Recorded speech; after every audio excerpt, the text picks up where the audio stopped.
Welcome to a nighttime show, a show where we empower the voice of the people. I'm your host, Harper Wells, and tonight we'll be speaking about nonprofits.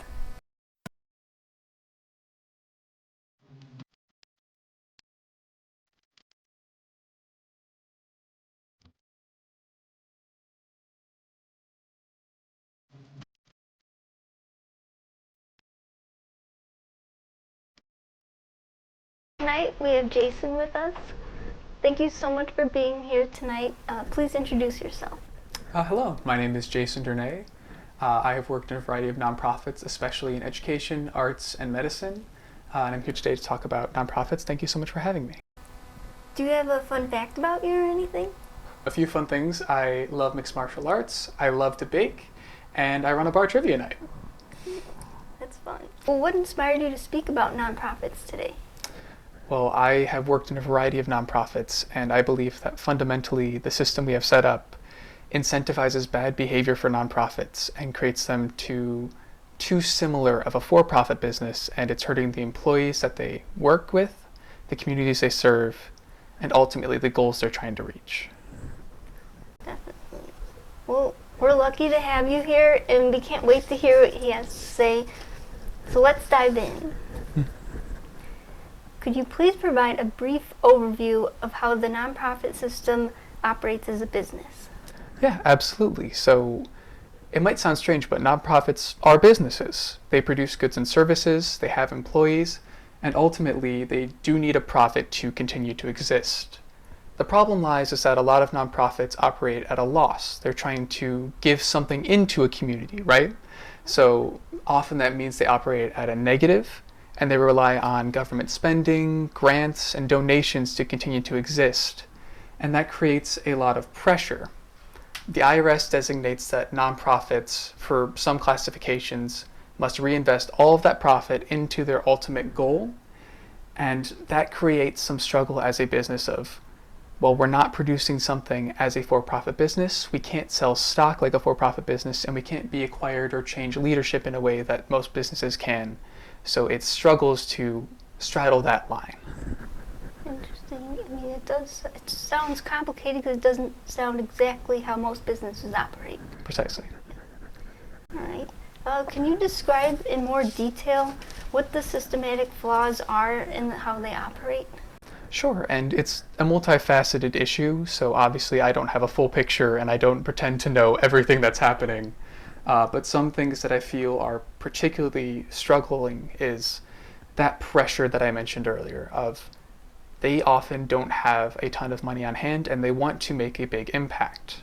They are not something that has a ton of assets, so they are encouraged to keep low costs, low overhead, and their main goal is to continue to exist. They recognize they're doing something important for a community and they want to make sure that keeps happening, and that can become the goal instead of actually the focus of what they came there to do. So for example, a business that is there for, let's say, a free clinic in a community. It is subsidized, it's free, and it has to continue to exist because those people need health care. But if the focus becomes we need to continue to exist so people have health care instead of serving the people who need help, it can become a very different style of operation. And it leans too close to a for-profit business which continues to exist and keep making money and to continue existing as a company. Ultimately, holding those profits as well becomes a big part of a nonprofit. Even though it has to be reinvested eventually, they try and hold on to some safety because there's inconsistencies in cash flow. You can't obviously count on people donating the same amount every time, government sending in the same, or grants coming through every time. So they try and hold on to bits of money that ultimately should be going to the services they're trying to provide.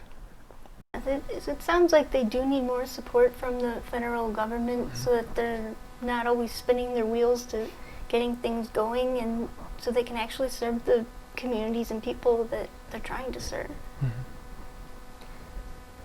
How do organizations explain the risk in paying their employees? Do you believe there's a risk, or could there be an alternative? That's a really great question, and it sounds strange to hear paying employees is a risk, but as I mentioned, they're trying to keep costs low because of the fluctuations in their funding. And employees are one of the most consistent costs of a business. They're working there consistently, they'll work there for years at a time, and it's something that is hard to change. You can't necessarily go up to an employee and say, well, we did bad this year, you're getting paid less. That's not something that happens very often. It isn't very equitable. And for a for-profit business, for example, somebody like a salesman, you can generate a figure saying approximately this person is worth however much money to our business, and here's how much revenue they create as an individual person. Since these nonprofits operate at a loss a lot of the time, it's not a calculation you can make. It's hard to find that exact figure, and when the impact is less monetary, it's hard to quantify something like this person is living a better life because of the work that they've done. That's hard to put a dollar value on, so these employees are often very undervalued for the work that they do. Another big thing is the perception. As I mentioned, people will donate to it, or they might get funding from very important sources like the government or grants that people are competing for. And if you feel that something you're giving money to serve a purpose, you want to see that purpose served. If you find out that money you're giving is going into the pockets of employees, it can seem disingenuous or even fraudulent. But it's still important to have them to exist, because if you agree the work that they do must exist, those people need to feel comfortable and be respected for the work that they do. Yes, absolutely. Just because you're helping out with the cause and you care about people, that doesn't mean that you don't have the right to make a living wage and be paid for your work. Absolutely. In your opinion, how do these low wages to employees affect the communities they serve? That's another fantastic question. It sounds strange that low wage would affect a community, but when you talk about the simplistics of business, of people who are highly skilled or highly educated, often have master's degrees, doctorates, extra training programs, years of experience in industry, they deserve a higher wage or might have to pay off larger debts, and it's hard to attract those employees to nonprofit work if they can't pay them.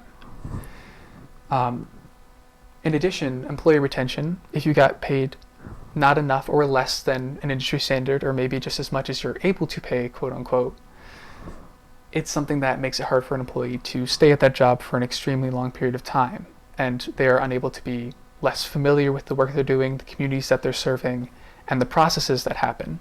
Having those consistent employees who understand what's happening is very important for that end impact. Another thing is, as I'm sure as everybody's aware, if you work at a place where you feel undervalued, it can build resentment and stress. If you are doing a charitable outing, say you're serving communities such as you're working as a social worker or you're working at a food pantry, and you feel stressed and undervalued, you don't want to feel resentment for those communities or the work that you're doing. And you want to make sure those people are comfortable and happy in the work that they're doing and feel taken care of themselves, because that's a very bad place to have discontent. And another very simple one is these people exist in the community. If they can't afford to invest in other businesses to be able to afford the groceries on their table, if they have children and they want to send them to schools or have them participate in activities, they need the funding to be able to do so. Yeah, I agree. It's not the same thing as a volunteer, where I think maybe, correct me if I'm wrong, that maybe sometimes people can see it that way, where volunteer work is great, and I can see that that isn't going to ruin someone and that's okay to do. But in these cases, we're talking about people who are doing this as their job and as their career. Absolutely. Yeah. And volunteer work is very important. It's something that is considered, very morally important, and a lot of people feel a need to volunteer for these organizations. But if an organization is incentivized to only use volunteer employees, it can lower the skill level, not by any fault of the volunteers, but often these highly specified positions, for example, ones that deal with extreme logistics, deal with large communities, or even with something as simple as a drug abuse. That's a very complex issue that you can't expect volunteers to be extremely educated and knowledgeable in time after time, or even be consistently available.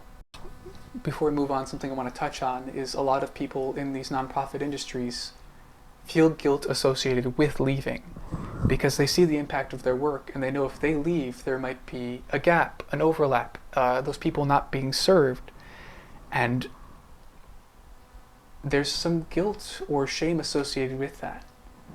And it's tough to make that decision to say, I have to put myself in this position and make a decision for myself. And I still feel some guilt associated with it. I gave a very advanced notice. I know people talk about 2-week notice. I gave 6 weeks, and there was still a couple months of gap before they replaced the person who eventually took on the position I was in. And that sense of shame eats away at people. Even if their intent to leave is for something that would be considered not necessarily noble, but important. Say they have a child and they want to be able to be more present in their child's life. Say the cost of living is going up and they can't afford to live this close to this organization, they have to move. Say a family member is sick and they're going to live with that family member out of state, they have to leave this job. It can be for any number of reasons. And that guilt and that shame of, I'm going to hurt somebody theoretically, it affects a lot of people. Yeah, I hear that it was difficult to lead, whether, I don't know if it was your own internal messaging or messaging that you were getting from the people at the organization that were contributing to the guilt. Although you need to take care of yourself, that's a priority, and I think that it's honorable that you were able to move forward and do something for yourself, see that you needed more for yourself and were able to move past that. Because those negative feelings, they're just feelings and they're not a reflection of you. The reflection of you is that you wanted to work there, you wanted to help people, and I'm sure you did. It sounds like you were overworked and underpaid. That is very kind of you, and that puts me in a very nice light, and I appreciate that. I would also just like to emphasize, you're very kind in saying that I made the decision for myself, but part of what made that decision easier is it felt like a disservice. If you are going to work with people or communities and you are upset or angry or stressed, I could see that was impacting the work I was doing for those people, and that's not fair to them. And I think that system that made me feel that shame or that stress is a disservice to the goal they're trying to serve. I hear that. Do you almost feel that you didn't get to serve the purpose you went out there to do? Not as fully as I would have liked to. And I'm proud of the work that I did, and I don't think it was, half-efforted or inadequate, but I recognize that if I was this consumed by it, that's not a healthy way to try and help people. Exactly. Well, and what changes would you like to see in the nonprofit system, if any? I very much would like to see changes, and I don't pretend to be the world's foremost expert or to understand it's a multifaceted issue, and a lot of organizations operate differently. But there are some things that I would like to see. First and foremost, this is similar to what we were just talking to about that sense of shame about I have to do this work. There's something in the United States called salary exemption. And what that means is you are a salaried employee, you get a set number per year, and your hours you work are not considered. So it can be less than the typical 40, it can be more than typical 40. I believe there are some restrictions on that. But when you work in a nonprofit workplace, if you're a salary exempt employee, you feel that pressure of, well, I have to do this. I have to pitch in. If I can't do it, nobody else is going to. And I think we need to remove salary exemption from nonprofit businesses because there's simply just too much pressure. We can't create a fair balance there. You can still have salaried employees with guaranteed wages, you can do hourly wages, whatever works for that business, but I feel it's unfair to put that pressure on the employee in that system. Nonprofits do see a share of benefits from the government, whether it be state, federal, local. Some things like being tax exempt if you're a specific nonprofit, you fall under classifications by the IRS, but the employees are not tax exempt or get tax benefits. There are some benefits that do come of that, but I would love to see more governmental support of things like tax benefits or credits to employees of nonprofits, so that way it doesn't have to come from the profit of the nonprofit, if that makes sense. Perhaps some things such as more healthcare options, like a governmental healthcare that is cheaper or that can be provided without the need of the nonprofit. Some of the things like student loan forgiveness or debt repayment, even something like medical debt repayment, family leave, some more support systems that go beyond the nonprofit itself that exist in the governmental structure. I also believe that a lot of people with disabilities tend to work for nonprofits. They feel a sense of purpose or disturbed by their communities and want to give back. And frankly, a lot of people with disabilities choose to work for nonprofits because they're rejected from for-profit industries and can be seen as a burden, which is completely unfair to them, and they feel that this is the best case scenario for them. And they're often given substandard wages, and they're allowed to be paid below a federal minimum wage. While those cases are different and sometimes more rare, it's inherently disrespectful, unfair, and inhumane to treat people with disabilities as less than, to pay them less and to give them inadequate pay. I want to see employees with disabilities across the board, not just in nonprofits, be paid fairly and to be able to participate in the industries they feel important to and would like to follow. And another thing that I think is very important is that large businesses are often seen as job creators and community benefits. You might hear of a large company is planning to start a center in a different city. They look for bids. They might get, land grants. They might get no taxes. They might get benefits for transportation so that they move and bring this economic impact to a city. Nonprofits always do that. They give an outward benefit to the community. They create jobs. They pay people and they invest in the space around them. And I would like to see them treated as such and to have much more opportunities to receive those benefits as well. Absolutely. Some ideas that could potentially improve the nonprofit system would be not allowing salary exemptions, having more support from the federal government, whether that be them providing the health insurance or providing more tax credits, or things that are not at a cost to the business itself. Also, change the law around paying less for people with disabilities. It's honestly shocking that that is even a thing. And then lastly, being given more leeway or benefits as other businesses, so they can actually serve their purpose. Absolutely. I think that's very well put. And I do want to reemphasize with the employees with disabilities, that shouldn't exist in general. That's my own personal view.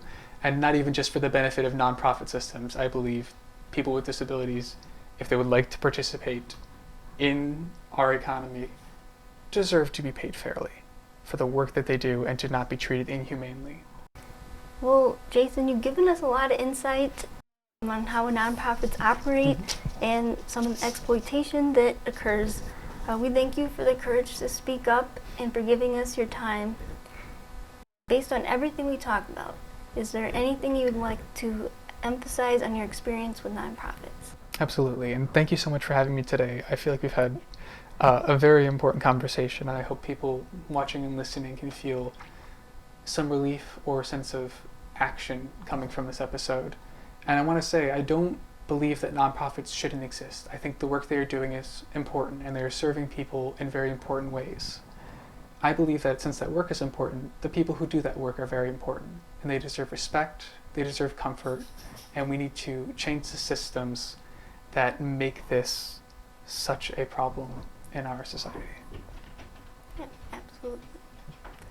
Well, don't forget to keep up with Jason as he is an actor, so you might see him in other future episodes or films. Join us next time and have a wonderful night.